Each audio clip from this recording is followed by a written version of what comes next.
Buenas noches, soy Percy Vilches Salvatierra, esto es Libertad Bajo Palabra, eh, y este lunes empezamos nuestras transmisiones semanales con la participación del afamado escritor Eduardo González Viaña. Eduardo, bienvenido. Muchas gracias por la oportunidad de estar con el público de Radio Televisión Miraflores. Es un gusto porque, aparte de que vamos a hablar, por supuesto, sobre tu vida y obra, tú acabas de publicar una novela que se llama El largo camino de Castilla, muy a propósito como para restablecer un paradigma que se ha dejado bastante de lado, siendo que este hombre ha sido prácticamente el fundador del Perú republicano en un grado que creo y mucho más alto que los propios individuos que estuvieron en 1821. A ver, coméntanos acerca de esta novela que justo en estas últimas semanas se está publicitando. Recuerdo yo en la novela que al día siguiente de la batalla de Ayacucho, en el Hospital de Sangre de Ayacucho, estaban pues oficiales y soldados, tanto del Ejército Libertador como del Ejército Español. Y un médico que se encontraba allí llamó al Teniente Castilla, dijo, Teniente Castilla. Entonces un oficial pues, se encontraba en un lado del hospital, uno de los heridos, ¿no?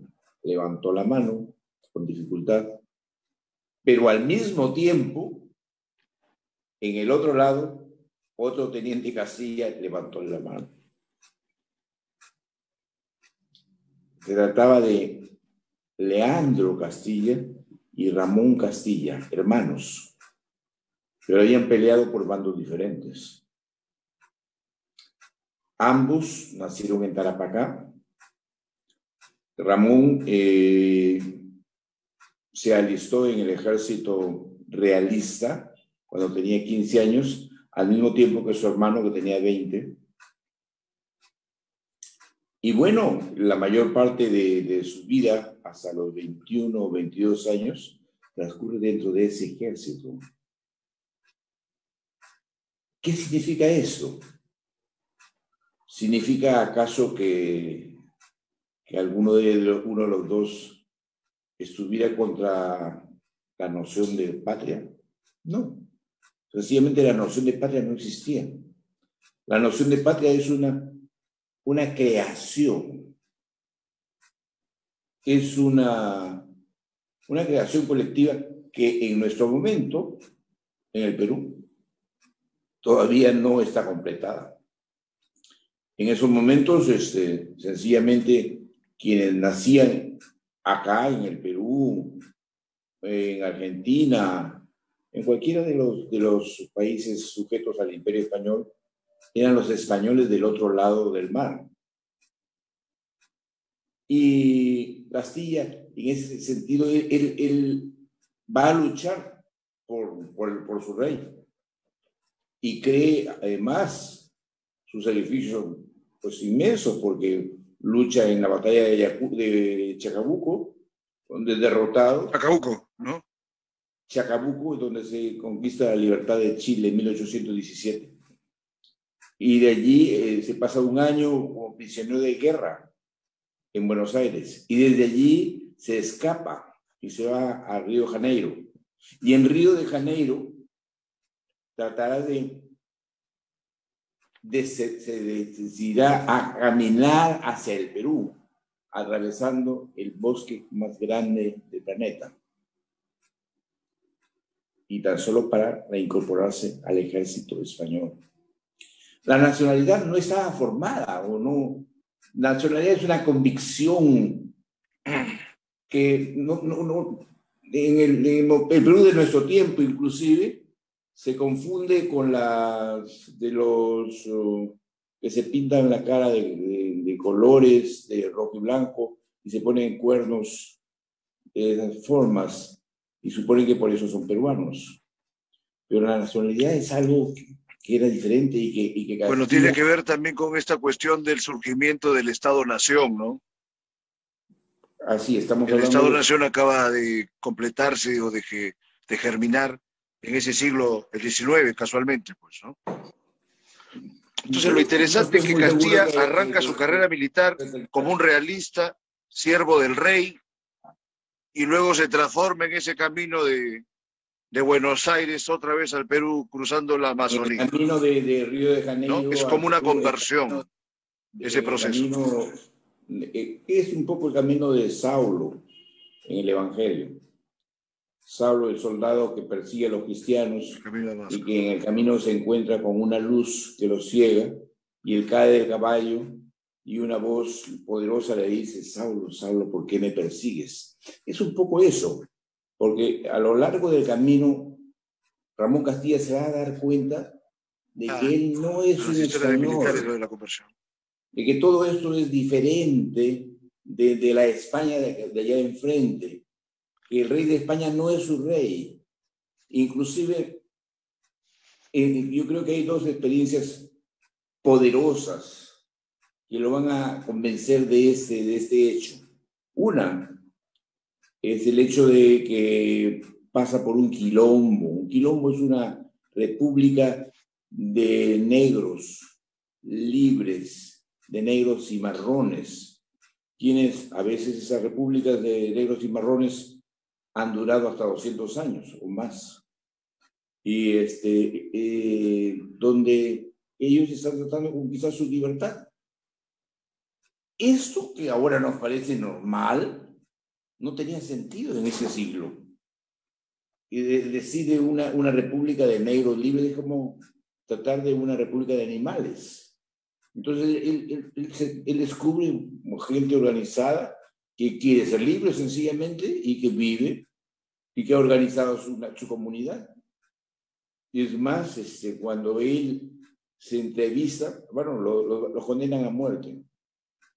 Y lo condenan a muerte y cuando está siendo entrevistado por el comandante del quilombo, dicen, bueno, ustedes no han cometido ningún crimen, por supuesto. Es más, ustedes no son súbditos del rey de Portugal, pero son súbditos del rey de España y todo rey es un criminal. Entonces, uno de los personajes, uno de los cimarrones, le cuenta cómo es la vida de un cimarrón, cómo ha llegado a América, de qué forma ha tratado de liberarse, de qué forma han despedazado a su familia. De alguna manera, que no puedo contarlo todo, Castilla consigue su libertad y sigue caminando. Sí, claro. ¿No? Y sigue caminando. Ese es un encuentro. Eso es importante para la formación de la conciencia del hombre que después va a hacer la abolición de la esclavitud. De otro lado, el pasaje a través de las misiones, eso va a ser muy importante para conocer, para que él tenga conciencia de que los nativos del continente son seres humanos y son los dueños de este continente. Y que la nacionalidad debe formarse a través de ellos. Entonces, ocurre eso, porque los jesuitas en realidad no han formado comunidades con el ánimo de tan solo enseñarles el catecismo o regalarles estampitas a los indios. Han tratado de organizar sociedades perfectas, sociedades socialistas, aquellas en las cuales no existen la propiedad, porque la propiedad es de Dios.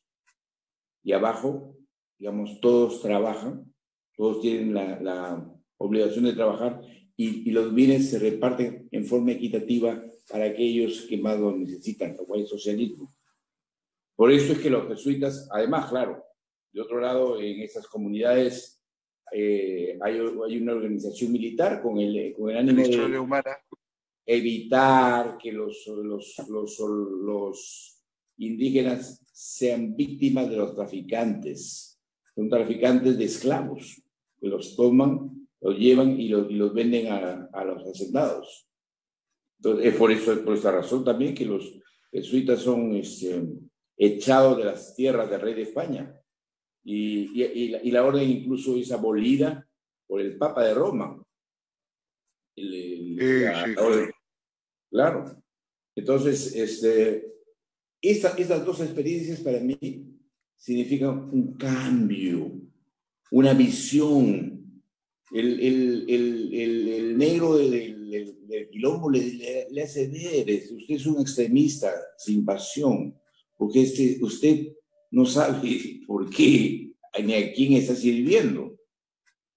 Y entonces, este es el hombre que después de 8 meses llega al Perú y es recibido apoteósicamente por el virrey y además se incorpora a las filas realistas, pero unos meses más tarde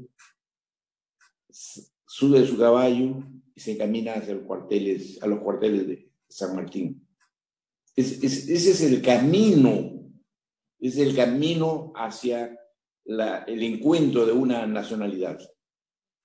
Eso es lo que Muy más o bien. menos puede ver en Yo el no te libro. pido yo no te voy a pedir ni te pido que nos cuentes plenamente de qué va la obra, porque entiendo que quieres mantener la reserva para los lectores, ¿no? Pero podemos sí comentar y problematizar esta época como lo estamos haciendo indirectamente, porque llega el momento que Castilla entra al ejército realista. España había caído bajo la ocupación de Napoleón. Se habían dado inclusive las Cortes de Cádiz, ¿no? La Constitución de Así la es. Gota, 1812, etcétera. Y los reyes Y estaban prisioneros en Bayona. Estaban no, y además que con una actitud bastante cobarde, ¿no? Bajo cobardes. cuando llegan los franceses, etcétera. Que si no es por el mismo pueblo español, que de Así es. alguna manera Fernando esa VII estaba insurgencia del rogándole pueblo a español Napoleón. contra los franceses se repitió acá por los mismos españoles de América, criollos, contra el monarca peninsular. No tuvo, digamos, una mayor participación la población india, ni mucho menos la población negra que era esclava, pues, ¿no? Inclusive la mayoría de indios más bien eran de las filas realistas antes que de los ejércitos independentistas, ¿no? ¿No te parece, Eduardo? Completamente seguro.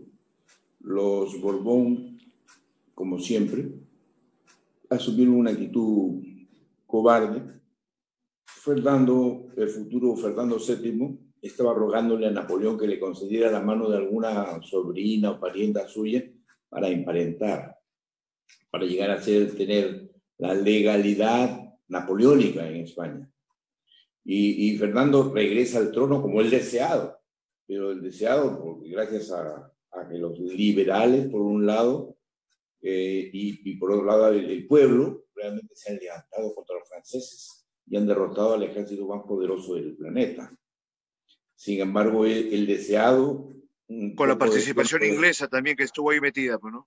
claro, pero el deseado un poco tiempo más tarde llamará a los franceses para aplastar a los liberales y aplastar al mismo pueblo que le ha devuelto la corona.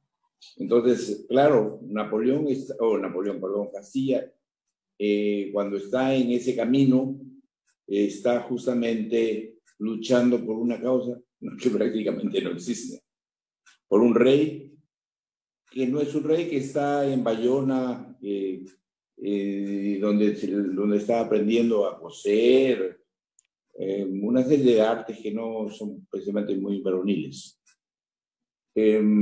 Yo sí puedo contar las historias del libro, Claro. porque estoy completamente seguro de que la gente querrá leerlo. Ese libro no es una historia, ese libro es una novela histórica, por supuesto. Y entonces, y los hechos son absolutamente reales. Es decir, el camino, Yo la terminé de leer ayer. En estos días caramba, voy a escribir seguramente algo sobre la felicitaciones, novela. Sí, lo felicitaciones y tengo acá a muchas la gracias. mano inclusive. Le voy a enseñar la portada ahí a los Ya veo. telespectadores, que es un libro además que tiene una muy cuidada y muy bonita edición. Eh, y te iba a comentar de que precisamente aparte de la cuestión meramente narrativa de la historia de Castilla, por supuesto, trasciende la historia misma porque como es una novela, tiene varias capas para interpretarse. hay una que parece una historiografía de la muerte en relación de los mitos y leyendas en torno de cómo lo entendía la gente a este proceso de la muerte. Porque Claro, esa sí es se puede la contar, por ejemplo, que Castilla arranca la novela con Castilla en el caballo, en el sur, ¿no? En Tibiriche, y muere sobre su caballo el hombre. Y empiezan los soldados a ver qué cosa hacer, porque inclusive lo hacen pasar por muerto un tiempo, como hicieron los soldados del Cid en su última justa en Valencia, ¿no? Por esta cuestión media mítica, mitológica, metafísica, de la cuestión de la muerte. Luego está la misma historia de Castilla, está luego, es también una especie de teorización acerca del poder, cómo se iba estructurando el mismo país en esas épocas del siglo XIX, ¿no? Que como yo te decía, yo tengo la impresión que el Perú se estructura plenamente recién a partir de Castilla, ¿no? Por eso que a él le dicen Redentor de los Indios, Libertador de los Negros y todos los otros títulos que conocemos, ¿no? Salvo mejor parecer. ¿Qué dices, Eduardo? Sí, cuando yo me encuentro frente a la historia de Castilla, digo, pero ¿qué tengo aquí? Tengo para escribir una novela tipo Netflix, una cosa,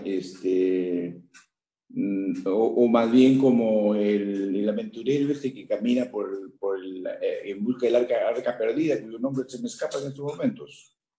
Indiana Jones. Indiana Jones.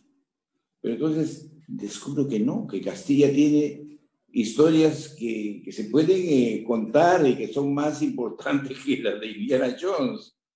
Y entonces descubro pues su camino a través de árboles invertidos como el baobab, tipo baobab, como los que hay en el África, o de serpientes que vuelan, es decir, de una flora y una fauna absolutamente misteriosa. Ese camino es el que yo he novelado. Hay dos cosas que la historia novela. Por un lado, a la muerte de Castilla, la verdadera muerte, cuando tiene 70 años y muere sobre el caballo en Tibiriche. Entonces sus soldados lo llevan a Tarapacá para velarlo, pero al mismo tiempo hay una ceremonia aymara con un yatiri. Un yatiri es un sacerdote, un chamán aymara, quien está encargado de contarle al cadáver lo que va a encontrar en la otra vida.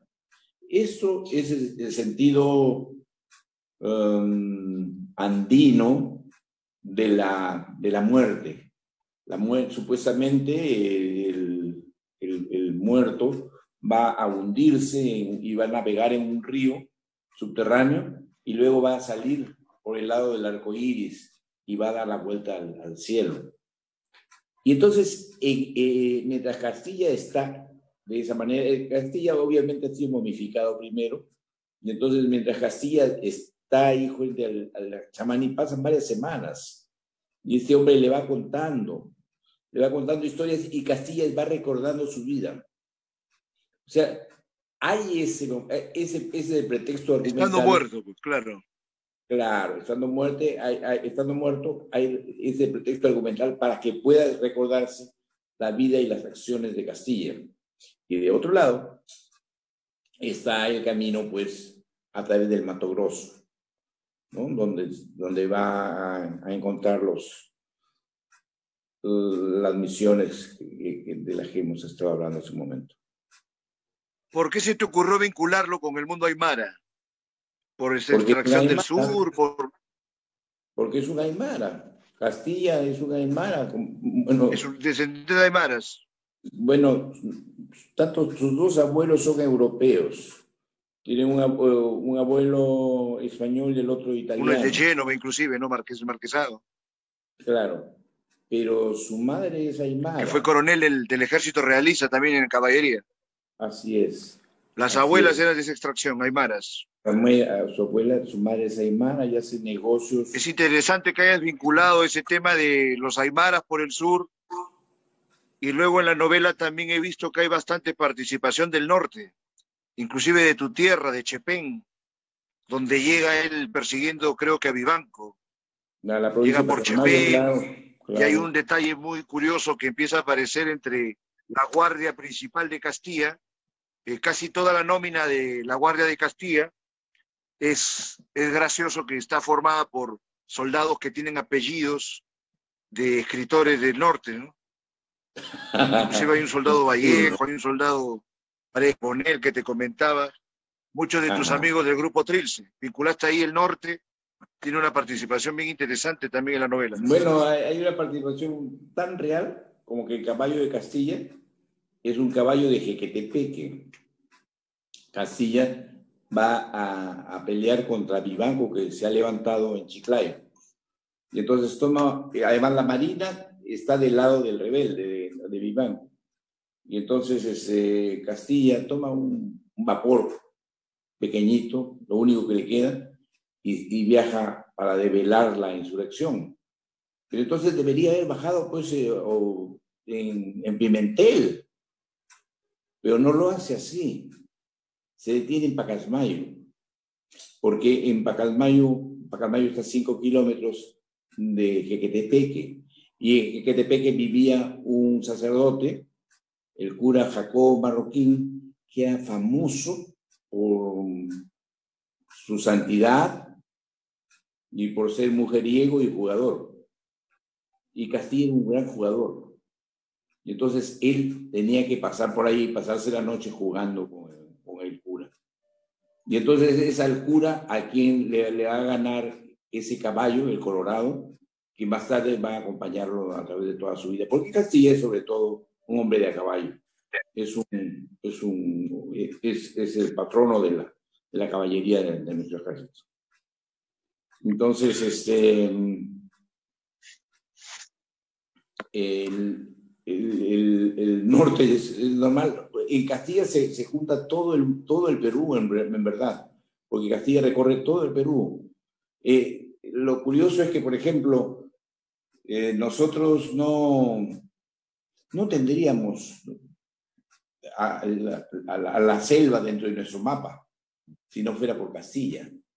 Porque Castilla, digamos, en el poder durante 4 periodos, 2 constitucionales, en el poder compra una armada para el Amazonas y hace tratado de navegación con el Brasil.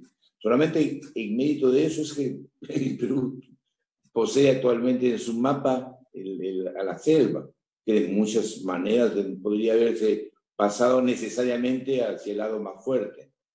Y del otro lado también una marina acá en el Pacífico, por supuesto. La gente, los que estaban en el gobierno en aquellas épocas, no contemplaban de ninguna forma la importancia geopolítica de la Amazonía para nada, porque se deshicieron de cualquier cantidad de territorio en esa zona, que como bien dice, si no fuera por Castilla, quizás no nos quedara nada de selva amazónica, ¿no? Con este infausto tratado de Vivanco Pareja, precisamente que dota o le entrega grandes posesiones en la Amazonía al Brasil. Pero bueno, entonces estábamos en este periplo de Castilla y veo que la novela fue considerada dentro de una propuesta bibliográfica de la Universidad César Vallejo, ¿no? La novela del Bicentenario, se dice. ¿Qué Sí, eso en realidad otras? se debe no tan solo por la novela, sino porque yo en el mes de noviembre obtuve esa ¿Ya? distinción como novelista del Bicentenario en un festival de literatura que se llevó a cabo en Boston, y en el que los profesores de varias de las universidades de Boston decidieron elegir a un latinoamericano que representara el bicentenario en nuestras diversas repúblicas. Y la historia, sinceramente, es una historia pues, sobre el bicentenario. Es decir, si hay un hombre del bicentenario de Ramón Castilla. Es el hombre, el fundador de la Yo lo República. considero el político más importante del siglo XIX, ¿no? Indudablemente, pero aunque tiene también sus curiosidades, porque el tema de las consignaciones del guano acaba de consolidarse en el gobierno de Castilla, pero es fama, digamos, lo que se ha investigado, que Castilla fue un hombre que no era capaz de agarrarse un sol que no le perteneciera, ¿no? Pese a que era un Bueno, jugador, ¿no? efectivamente, Era un jugador porque contumaz. después de Castilla viene Echenique, ¿no? Y entonces las consignaciones se convierten pues en el nacimiento de la riqueza de la nueva clase peruana. Los ricos tienen el origen de su riqueza peruana allí, en el Guano. Pero Castilla no es eso. Castilla, cuando muere Castilla, su mujer que tiene una hermosa casa aquí, o que tenía una hermosa casa aquí en el centro de Lima, tuvo que empeñarla y tuvo que irse a vivir en un conjunto de cuartos Más modestos. cerca de lo que ahora es el Correo, prestados además. Claro, por eso te decía que fama que Castilla, pese a haber tenido esos 4 periodos presidenciales,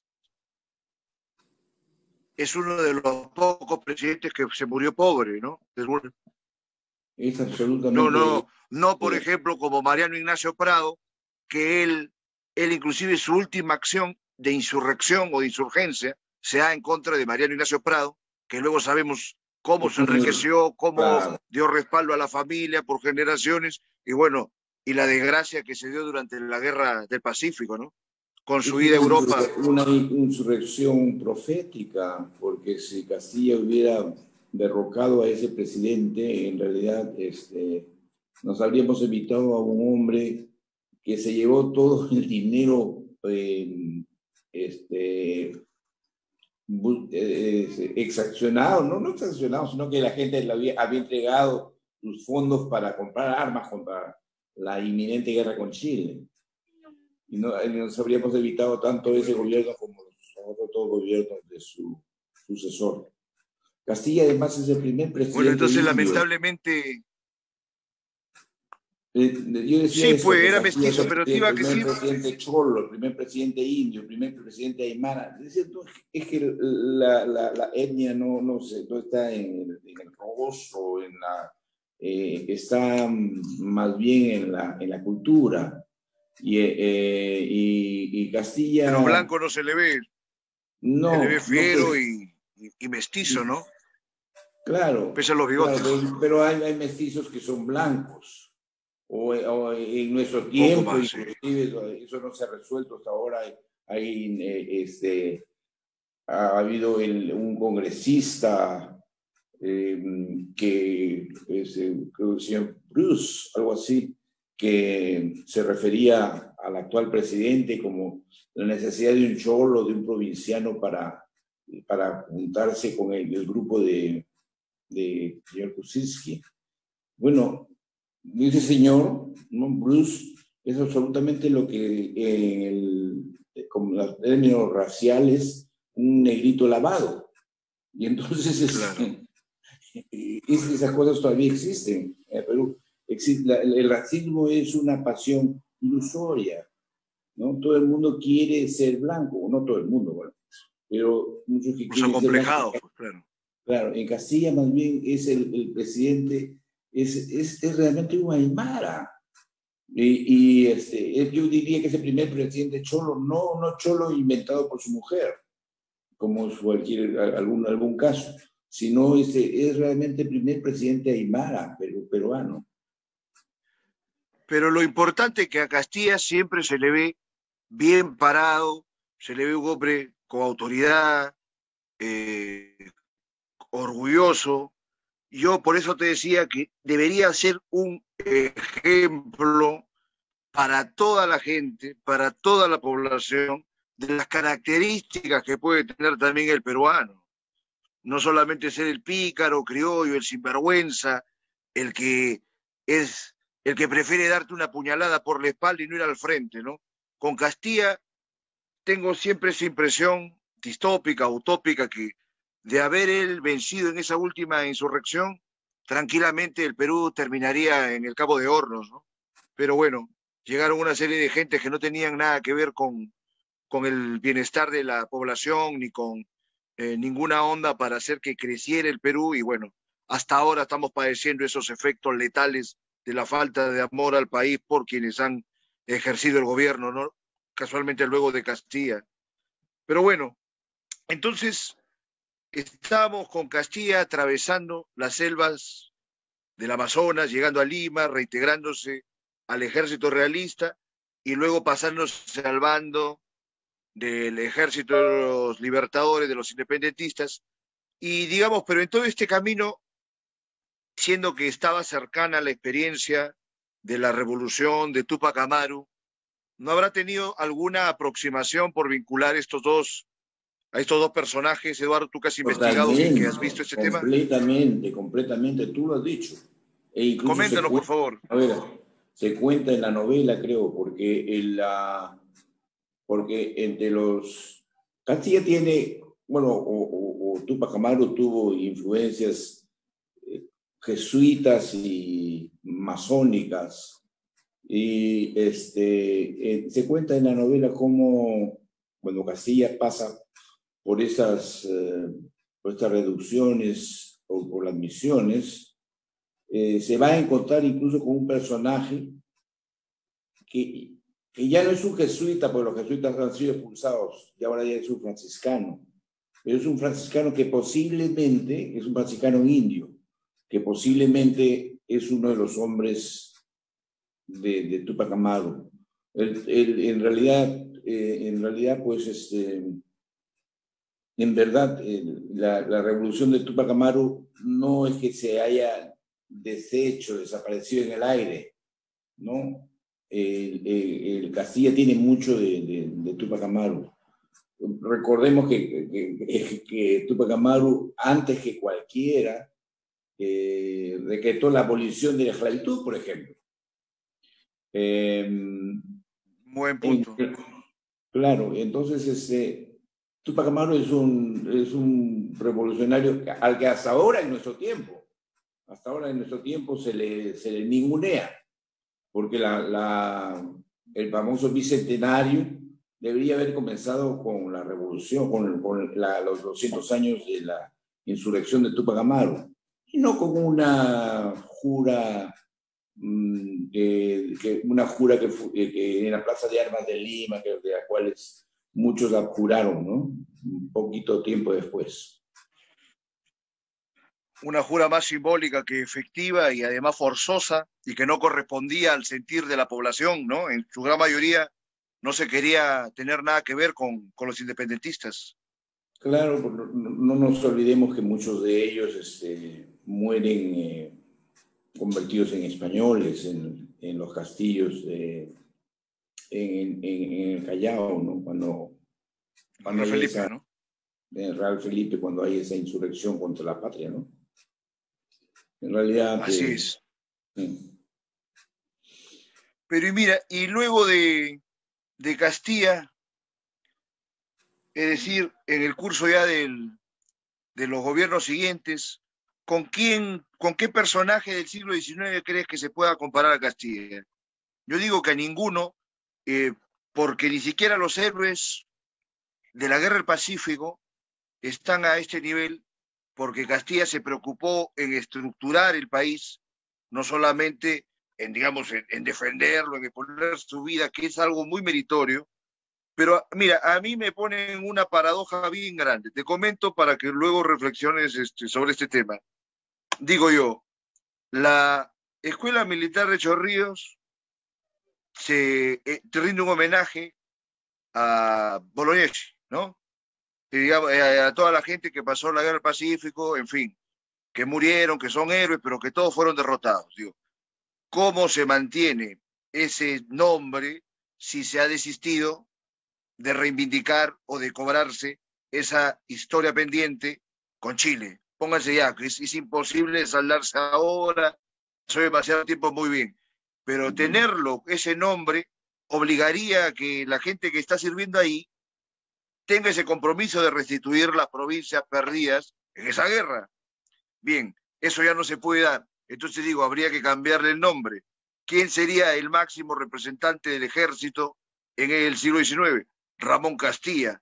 Y ahí entra la paradoja, porque Castilla, con todo y eso, que sería muy importante para todo el mundo, que fue un hombre generalmente victorioso, había nacido en Tarapacá.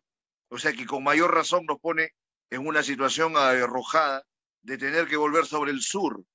¿Qué piensas al respecto, maestro? Bueno, la novela no es una discusión sobre la imagen de Castilla o la imagen de los gobernantes del siglo XIX. Sí, sostengo yo como autor que es el principal gobernante y el hombre más importante del siglo XIX peruano.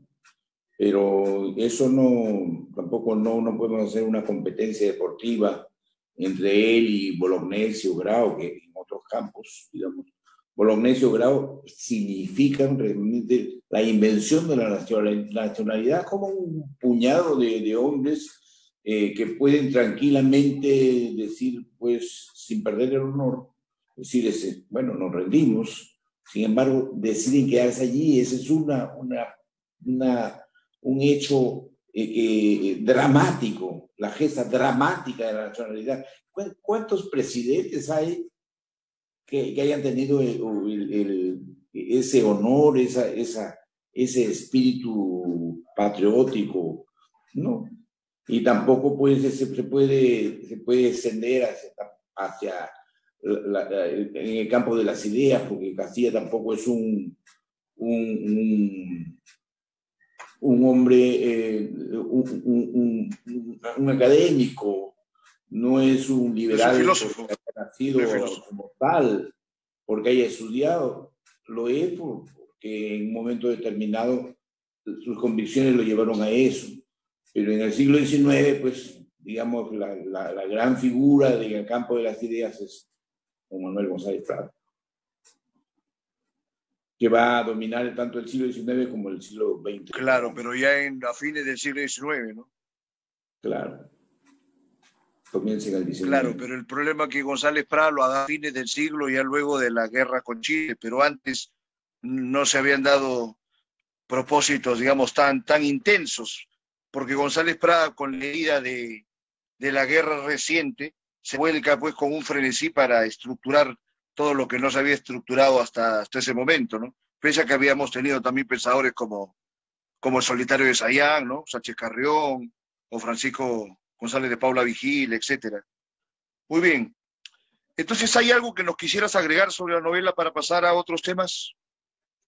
No, yo ¿Algo que quiero te gustaría recomendar, la recordar lectura exacta? que Por favor. tenemos nada más 15 minutos para el resto Siga, de esta siga. conversación, porque sí tengo alguna otra ocupación que Siga, siga, cumplir. pero diga, a ver, para pasar al otro tema, a ver, dime, Eduardo. Hacemos al otro tema. Ya, muy bien. Te digo, tú eres de Chepén, en un primer momento empezaste a escribir en la ciudad de Trujillo, estuviste vinculado al grupo Trilce, has escrito inclusive una novela sobre César Vallejo hace unos años. A ver, coméntanos cuál ha sido tu experiencia de vivir en Trujillo, la cultura en Trujillo. Vino. Bueno, no Chepén ni Trujillo, es el Departamento de la Libertad. Departamento de la Libertad, cuya capital es Trujillo.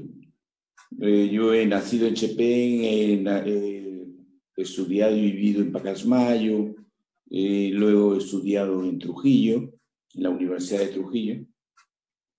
En realidad, Trujillo ha sido... he escrito una novela sobre Vallejo en los infiernos, justamente, que tiene ahora 20 ediciones. Y Vallejo no surge de la nada tampoco. Surge de un Trujillo que tuvo, pues, entre otras cosas, tuvo una revolución de esclavos en 1851. Los esclavos llegaron a tomar la ciudad y lograron que se conmutase reconquistar sus derechos, pero luego el ejército los aplastó, los mató. Tenemos un Trujillo en el que en 1910 y 1920 hay grandes insurrecciones anarquistas. Ese es el Trujillo de Vallejo. Ese Trujillo, además, que Sánchez Carrión, con una imprenta que conduce al hombre en mula, que con una imprenta va levantando el espíritu patriótico, el espíritu revolucionario de la gente. Ese es un Trujillo en el que la mayoría de sus amigos, digamos, incluido pues su amigo Antenor Orrego o su amigo Valle de la Torre, están tratando de pensar en una suerte de socialismo para América Latina. Y es una tierra de revoluciones. Es normal que Vallejo surja de eso, ¿no? De ese cambio. Y que a su manera continúe. Él es también un revolucionario, ¿no? Y en cuanto a la palabra, lo es porque llega a emanciparse por completo del idioma español. Sí, Trujillo tiene mucha importancia para mi vida y para la vida, para esta novela y para toda mi literatura. Era importante remarcar lo de Trujillo, aunque tú haces la precisión que la libertad, pero de alguna manera a mí siempre me da que hablar sobre esta suerte de radiación cultural que tiene Trujillo. Trujillo, claro, como tú dices, es la capital, pero, por ejemplo, Pintila Oria lo teorizó en un libro sobre la literatura del siglo XX y llamaba el espacio de Viena a un conjunto de ciudades que no precisamente estaban circunscritas a la localidad de Viena, sino a otras zonas dispersas del Imperio Austrohúngaro, ¿no? Y bueno, hablaba generalmente de escritores que estaban en lengua alemana, y eso se me hacía también con Trujillo, con Vallejo, y luego con todo el otro proceso que va de Vallejo en adelante, porque Romualdo también, de alguna manera, ha tenido que ver, ¿no? Con Trujillo, luego están los Corcuera, luego está la otra generación, la misma bohemia de Haya, de Vallejo, de Orrego, de Pelusín. Entonces era un movimiento importante, interesante, y que quería vincularlo con tu experiencia con el grupo Trilce, ¿no? Muy bien. Sí, el grupo norte, entonces, fuera de eso, de Vallejo, de Haya, de Pelusín, de Orrego, es eso, es en realidad la gran generación, una generación de gente que apenas tiene entre 18 y 25 años y que sin embargo es la generación más brillante de Perú de entonces. Y el grupo Trilce al que yo he pertenecido es una sucesión. Nos agrupamos inclusive enfrente del mismo periódico, porque el periódico de Vallejo, el periódico de ellos es el periódico del Norte, y nosotros nos agrupamos en torno del Norte. Fue lo mismo. Y cuando Orrego llegó a Trujillo, él dijo que estaba saludando a los continuadores de su tarea. Sí, eso es Trujillo, efectivamente. qué vida y qué bien que me mencionas a Orrego, porque Orrego, que tiene una obra filosófica tan singular, también ha sido de alguna manera ninguneado, como tú estabas diciendo hace rato que lo fue Túpac Amaru, ¿no? Por gente que no ha entendido bien nuestros propios procesos. Al mismo Antenor Orrego no lo veo que se le considere demasiado ni en las currículas de los estudios de filosofía, ni tampoco en el ámbito más estrictamente académico. Tú, que además de novelista, de periodista, has sido un catedrático en los Estados Unidos por varias décadas, ¿cómo ves el panorama, digamos, en los estudios peruanistas en relación a figuras como Orrego? ¿Te parece que existe la misma mezquindad que se da aquí en el país allá? ¿Cómo lo ves? Hay una total injusticia, porque no en cierta forma, sino no hay un Vallejo sin un Orrego. Orrego, a pesar de tener la misma edad, es el hombre que se convierte en maestro de su amigo Vallejo y de su amigo Víctor Raúl también, porque él está tratando de hacer que Vallejo vaya mucho más allá del modernismo. El modernismo es la gran cosa en ese momento, pero Orrego supone que hay otros caminos y le inculca eso. Y es más, cuando cuando Vallejo sufre de la prisión y él no sale porque la justicia lo haya absuelto, sale con una libertad que en el código de entonces se llamaba libertad provisional, libertad condicional. Entonces, y se va a Lima, pero en Lima no va a ser precisamente aclamado, ni mucho menos. Como dice Luis Alberto Sánchez, no entendimos lo que hacía Vallejo, lo que hacía César, no entendimos. Y el único que lo entendió fue Antenor Orrego, porque Antenor Orrego es el autor del prólogo de Trilce. Y el colmo del ninguneo se da en el hecho de que en las próximas ediciones de Trilce han hecho desaparecer el prólogo de... Claro, el prólogo y la introducción de Orrego, ¿no? Es más aún, cuando Vallejo está en Lima, Orrego, un sobrino de Orrego, tiene una herencia que le permitirá viajar a Europa, que es el sueño de los intelectuales. Y entonces le dice, tío, le dice a Antenor, ¿no? Podemos viajar los dos en segunda. Y Orrego dice, no. Eso que cambia un boleto de primera a dos de tercera, creo. No, y sí. Le dice, no, pero que eso sea para el Cholo, porque el Cholo, si se queda acá, lo va a reclamar la justicia, y en Lima lo van a ningunear. Y entonces, a desgano de Vallejo, le entrega ese pasaje. Y cambiaron sus almas, he dicho yo, porque Vallejo se fue y se le ha reconocido, pues, allá. En cambio, Orrego padecería entre 13 a 15 años por su amor al Perú. Yo creo que... Y es interesante que... No, quedan todavía como 5 minutos, te digo. Claro, hasta la 10.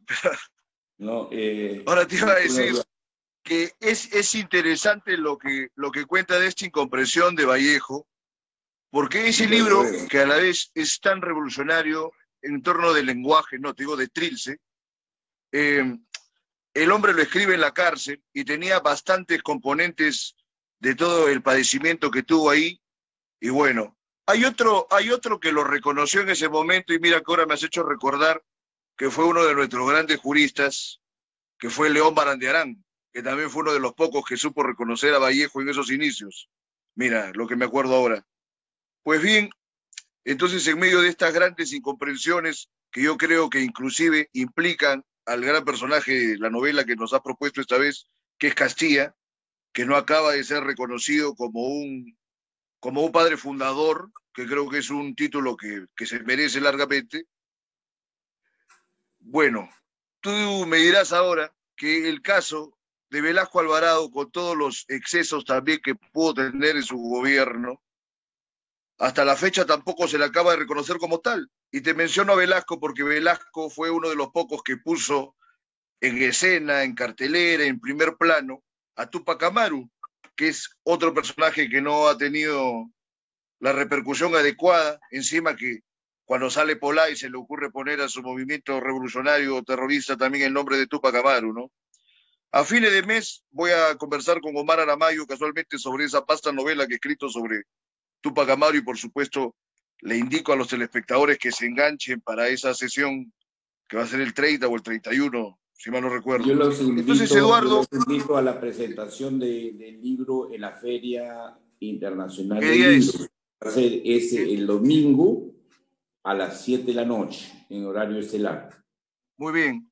Eduardo, entonces como nos quedan ya 2-3 minutos para acabar, por favor, danos un parlamento final para despedirnos. Adelante, por favor. Bueno, que si quieren adquirir el libro lo pueden hacer en la librería Virrey, en la librería Sur, en librosperuanos.com, y que yo estaré muy contento de saber que mi audiencia está enfrente el día domingo, cuando hagamos la presentación. ¿A qué hora va a ser? Repítenos. El día domingo a las 7 de la noche. También Perfecto. de esta misma forma será virtual, y entonces habrá que entrar o bien en el Facebook de la feria o bien en YouTube. Perfecto. Entonces ya están todos invitados para este día domingo a las 7 p.m. la presentación del largo Camino de Castilla de Eduardo González Villaña en la Feria del Libro, en esta edición virtual, por supuesto, dada la pandemia. Entonces ha sido un gran gusto, un verdadero placer poder conversar. Entonces ya seguiremos conversando en otro momento. Muchísimas gracias. Eduardo, por tu... Mil gracias. Perfecto. Mil Entonces, gracias. eso ha sido todo por hoy en Libertad Bajo Palabra, y el jueves vamos a conversar con la cantante española Sheila Blanco. Entonces no se lo pierdan. Cosa, ¿se quedan estas grabaciones? ¿Se pueden ver después o en YouTube?